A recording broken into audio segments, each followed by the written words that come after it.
Por que é que nós... Tá aí, mais um vaticínio nosso. Biden é a primeira vítima efetiva do atentado que o Trump sofreu. Você ainda vai ouvir durante muito tempo o atentado sobre o Trump. Donald Trump sofreu um atentado e o principal mote de boa parte do mundo foi colocar isso aí nas mãos da cyberesfera, onde boa parte deles aderiram ao conspiracionismo barato, até o ponto de dizer que não houve atentado.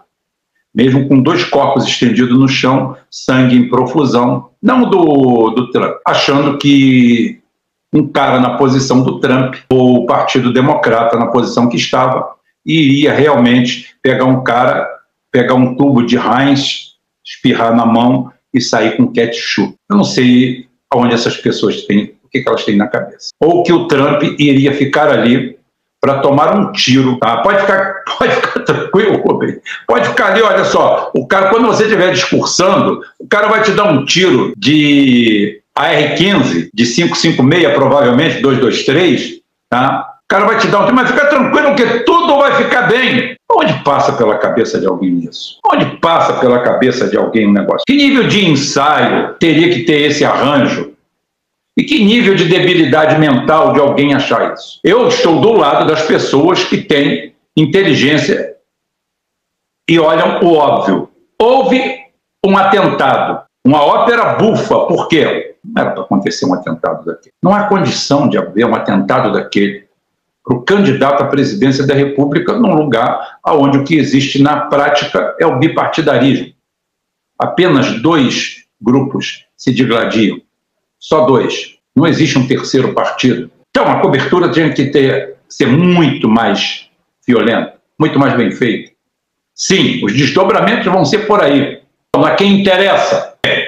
Os interesses vão de ponta a ponta. O que não falta é interessado num país que é o reinado da corrupção na Terra. Nos Estados Unidos, reina a corrupção de ponta a ponta. É estrutural a corrupção nos Estados Unidos. Não é no Brasil só, não. Lá tudo é vendido. Lá tudo tem preço. Lá, a espionagem industrial nasceu praticamente lá, criou asas e ali encontrou o seu ponto máximo. Até porque um presidente sofreu impeachment por causa disso, por causa de espionagem. O escândalo Watergate é um caso clássico de espionagem que houve num prédio chamado Watergate.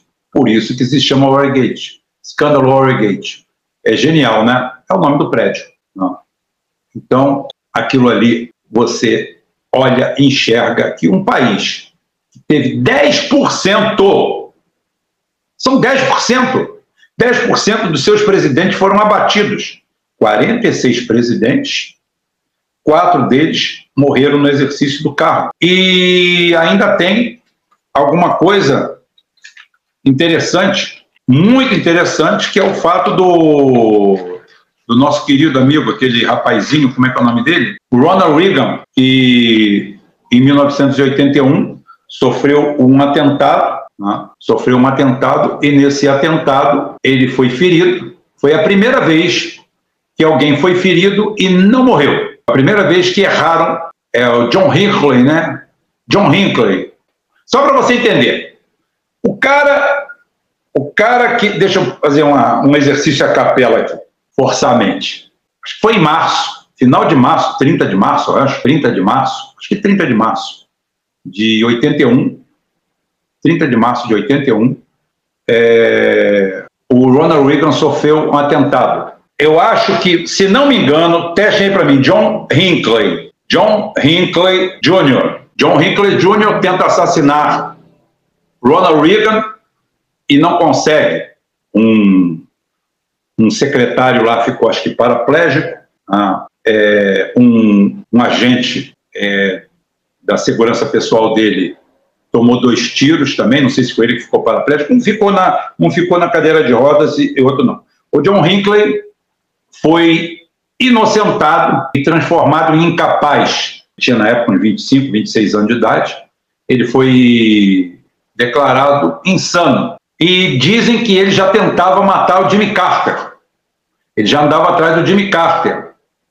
Agora, pasmem você, pasmem vocês, dizer que ele fez isso, matou o presidente dos Estados Unidos, tentou matar o presidente dos Estados Unidos, que ele era fissurado pela Jodie Foster. Tem essa história, você pode entrar. A Jodie Foster, atriz americana, que depois soube-se que não gostava nem da fruta, foi uma perda de tempo dele, mas a Jodie Foster era o alvo da paixão dele, e ele foi considerado totalmente incapaz, e acho que em 2015, 2016, ele foi colocado em liberdade, está em liberdade até hoje, liberdade assistida, que dizem que ele se curou da loucura dele. Mas tem um detalhe ainda, tudo tem detalhe nos Estados Unidos. O John Hinckley Sr., é John Hinckley, eu acho que é. Vejam aí para mim, por favor, eu não estou podendo ver aqui agora.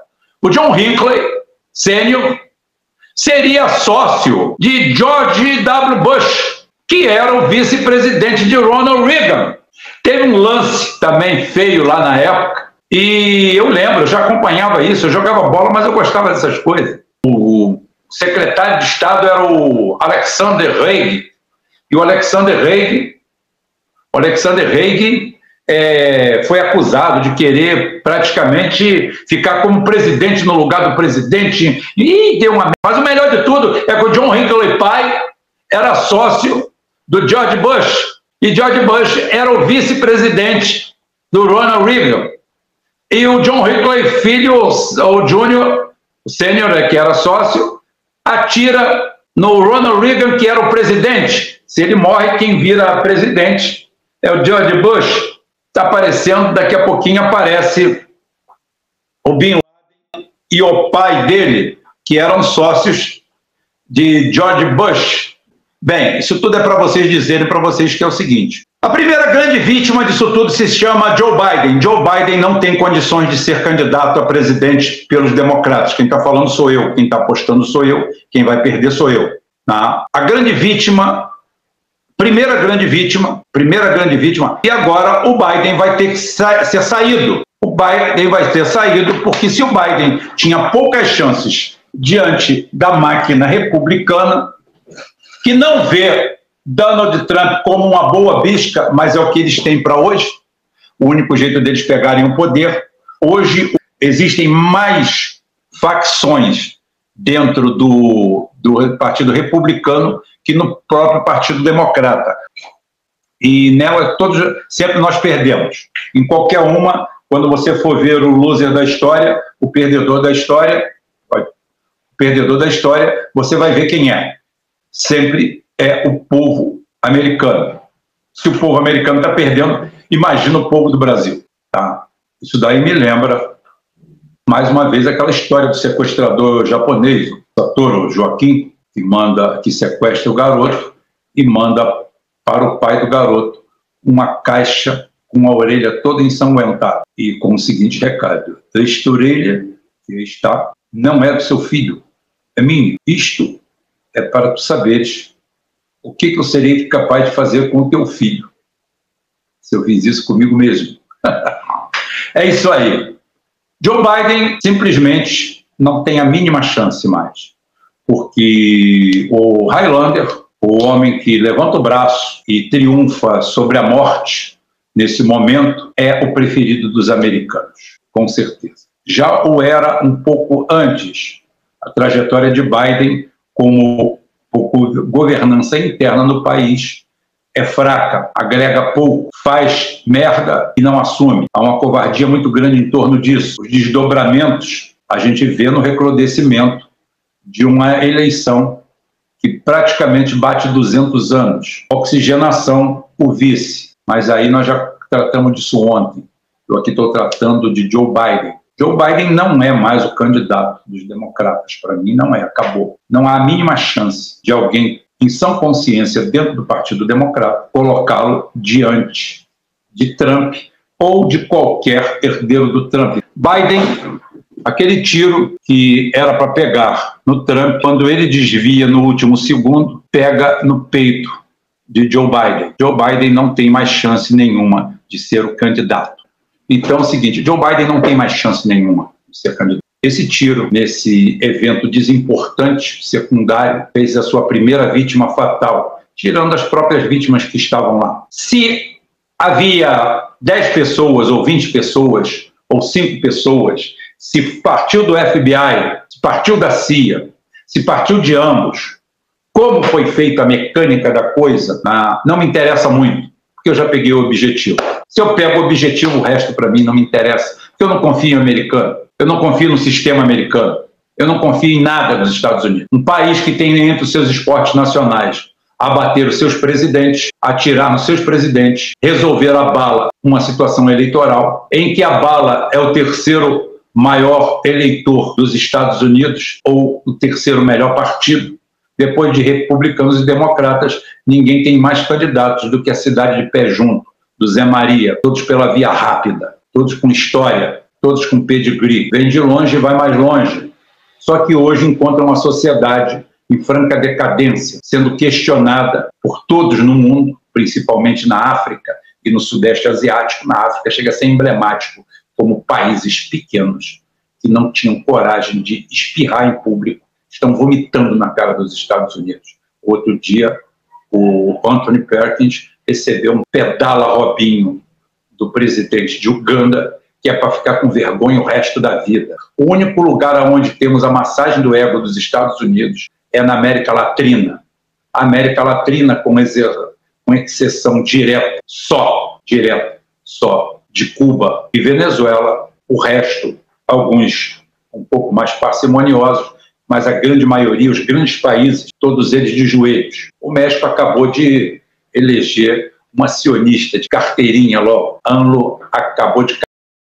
O México, que já era entregue, já era quintalzinho, fornecedor de mão de obra barata, está tudo bem, está tudo dominado. O Brasil é isso que você está vendo aí. O sonho de consumo de tudo que você conhece, funcionário público ou não funcionário público, grande ou pequeno, é ir para os Estados Unidos. É atacar a China, mesmo que viva da China. Tudo isso aí. Eu não estou aqui defendendo a China não tem que ser defendido, tem que receber um tratamento certo ali. Mas está aí para vocês entenderem o que está acontecendo. O país que cada vez mais aparece em toda a mídia, pela sua total irrelevância, eles estão adquirindo, deixa sua marca dessa forma, marca indelével. Indelével marca do fracasso. A primeira vítima já veio, outras virão. Talvez o próprio, de outra forma, de outro formato, não acredito que mais nesse. O ataque houve. Por que houve o ataque? Como ele aconteceu? Por que houve tanta facilidade?